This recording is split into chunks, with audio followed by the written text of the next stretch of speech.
Selamat pagi saudaraku yang terkasih, kita jumpa kembali pagi hari ini.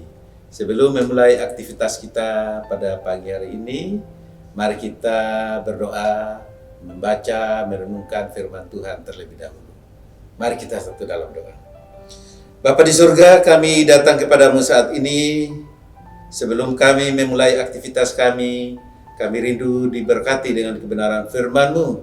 Tolonglah kami anak-anak-Mu ya Tuhan, berkati kami di dalam nama Tuhan Yesus. Amin.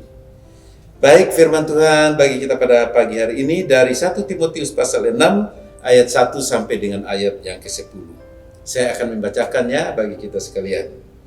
Semua orang yang menanggung beban perbudakan hendaknya menganggap Tuhan mereka layak mendapat segala penghormatan, agar nama Allah dan ajaran kita jangan dihujat orang.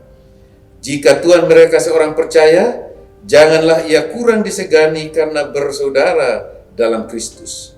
Melainkan hendaklah ia dilayani mereka dengan lebih baik lagi, karena Tuhan yang menerima berkat pelayanan mereka ialah saudara yang percaya dan yang kekasih. Ajarkanlah dan nasihatilah semuanya ini.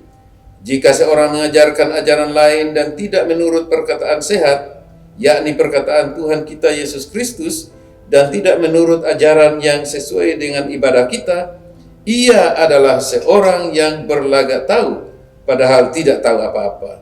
Penyakitnya ialah mencari soal dan bersilat kata, yang menyebabkan dengki, cedera, fitnah, curiga, percecokan antara orang-orang yang tidak lagi berpikiran sehat dan yang kehilangan kebenaran, yang mengira ibadah itu adalah suatu sumber keuntungan.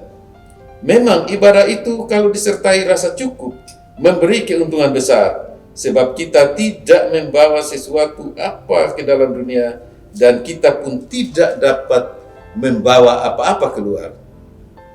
Asal ada makanan dan pakaian, cukuplah. Tetapi mereka yang ingin kaya terjatuh ke dalam pencobaan, ke dalam jerat, dan ke dalam berbagai-bagai nafsu yang hampa dan yang mencelakakan, yang menenggelamkan manusia ke dalam keruntuhan dan kebinasaan. Karena akar segala kejahatan ialah cinta uang. Sebab oleh memburu uanglah beberapa orang telah menyimpang dari iman dan menyiksa diri dengan berbagai-bagai duka. Ya, firman Tuhan ini dituliskan oleh Rasul Paulus kepada Timotius, anak rohaninya, dan dia arahkan Timotius supaya mengajarkan ini kepada jemaat. Dan jemaat pada waktu itu kebanyakan ada yang dari budak-budak menjadi percaya kepada Tuhan Yesus sebagai Tuhan dan Juru Selamat, sehingga menjadi orang Kristen.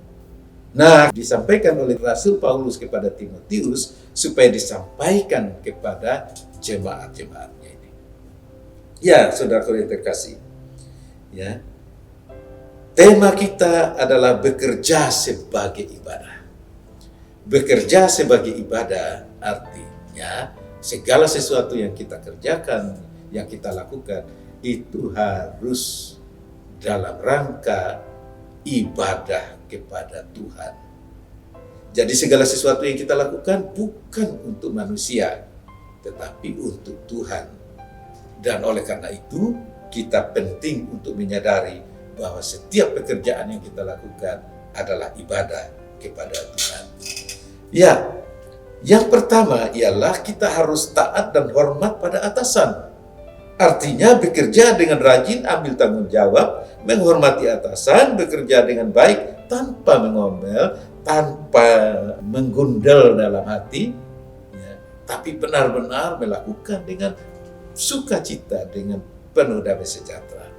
Ya, inilah bagian yang penting untuk kita sadari di dalam kehidupan kita beribadah kepada Tuhan, sehubungan dengan segala sesuatu yang kita kerjakan. Dan di sini Rasul Paulus ya menasihati Timotius supaya mengingatkan jemaat yang dilayani oleh Timotius supaya setiap mereka bekerja untuk Tuhan dan bukan untuk manusia. Artinya siapapun pemimpinnya, dia harus hormat dan taat kepada pemimpin. Dia harus menghormati. Terlebih lagi kalau pemimpinnya itu adalah orang percaya. Ya, kadang-kadang kita yang sebagai orang percaya ini seringkali suka minta dikasihani atau suka minta kemudahan. Dan mungkin juga seenaknya aja masuk kantor, tapi justru itu menjadi batu sandungan. Tidak menunjukkan etiket baik dalam bekerja, dan itu mempermalukan nama Tuhan. Nah, oleh karena itu, kita diminta untuk menghormati dan menghargai atasan kita. Yang kedua ialah berlagak tahu atau sok pintar dengan berlagak tahu segalanya. Mengenai pekerjaan, disuruh ini, disuruh itu, banyak komentar dan lain sebagainya. Ya kerjakan saja kalau itu memang menjadi tugas dan tanggung jawab kita. Di sini dikatakan, jangan sok pintar. Jika seorang mengajarkan ajaran lain dan tidak menurut perkataan sehat, yakni perkataan Tuhan kita Yesus Kristus, dan tidak menuruti ajaran yang sesuai dengan ibadah kita, ia adalah seorang yang berlagak tahu, padahal tidak tahu apa-apa. Penyakitnya ialah mencari-cari soal dan bersilat kata yang menyebabkan dengki, cedera, fitnah, curiga, percecokan antara orang-orang yang tidak lagi berpikiran sehat dan yang kehilangan kebenaran. Nah inilah kalau orang yang sok tahu menimbulkan banyak masalah dan akhirnya tidak membawa hormat bagi kemuliaan nama Tuhan. Ya saudaraku yang terkasih, kita dinasihati pada hari ini supaya sebagai pekerja atau sebagai bawahan, kita harus bekerja dan melayani sebagai ibadah kepada Tuhan. Karena itu dikatakan supaya jangan kita melakukan hal yang tidak baik, atau jangan kita tidak taat, tidak hormat kepada atasan kita. Tapi kerjakanlah segala sesuatu dengan baik bagi kemuliaan Tuhan, supaya nama Tuhan dimuliakan lewat pekerjaan baik yang kita lakukan. Ya, bekerja untuk melayani Tuhan sebagai ibadah, itu berarti kita harus selalu hormat dan taat pada atasan. Ya, karena itu orang-orang yang melakukan pekerjaan tidak sebagai ibadah seringkali menimbulkan kekacauan. Bahkan juga mereka selalu fokusnya kepada uang, keuntungan, kepada uang, kepada apa yang menguntungkan diri sendiri. Makanya di sini dinasihati supaya tidak mengejar uang, supaya tidak fokus kepada uang, tapi fokuslah pada pekerjaan, tugas dan tanggung jawab kita masing-masing. Nah, kalau orang yang fokus kepada uang, itu bisa menimbulkan banyak persoalan, banyak hal yang tidak baik. Kalau fokus ke uang, kalau kebetulan bekerja sebagai bendahara atau sebagai tukang belanja dan sebagainya, itu bisa jadi banyak penyelewengan di dalamnya. Karena apa? Pikirannya mau untung aja, sehingga penyelewengan bisa terjadi dan menimbulkan banyak hal. Ya, dalam pelayanan di penjara kita tahu ada satu hal yang membuat orang bisa masuk penjara ialah melanggar hukum dengan istilah penggelapan. Ya, jadi banyak orang yang masuk ke sana karena penggelapan.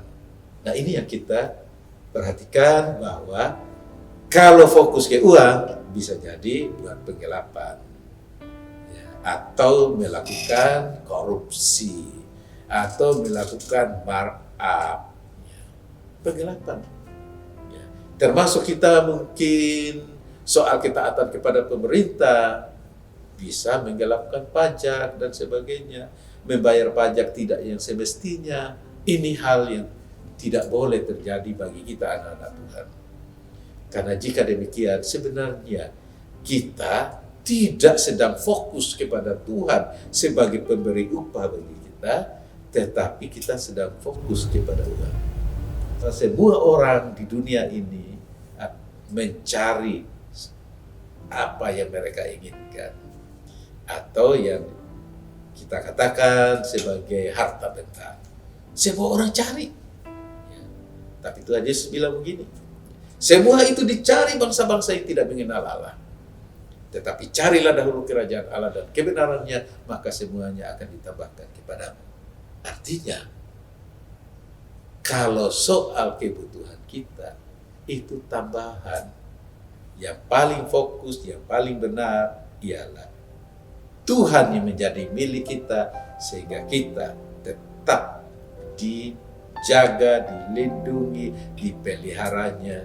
Hari-hari kita boleh terus mengalami yang baik dari Tuhan. Itulah sebabnya Daud menyatakan bahwa kemurahan belaka akan mengikuti aku. Jadi kita sebagai anak-anak Tuhan, Tuhan sudah siapkan yang terbaik bagi kita. Yang paling penting ialah kita kerjakan saja, kita lakukan saja apa yang Tuhan mau kita lakukan. Maka Dia akan bertanggung jawab dengan hidup kita. Kiranya firman Tuhan hari ini menolong kita untuk kita lebih lagi melakukan segala hal sebagai ibadah kita kepada Tuhan. Mari kita satu dalam doa. Bapa di surga, terima kasih untuk kebenaran firman-Mu. Pada pagi hari ini kami boleh belajar bahwa bekerja sebagai ibadah adalah bentuk ketaatan kepada Tuhan untuk membawa hormat kemuliaan bagi nama-Mu di dalam setiap hal yang kami kerjakan, yakni setiap tugas dan tanggung jawab yang kami harus lakukan.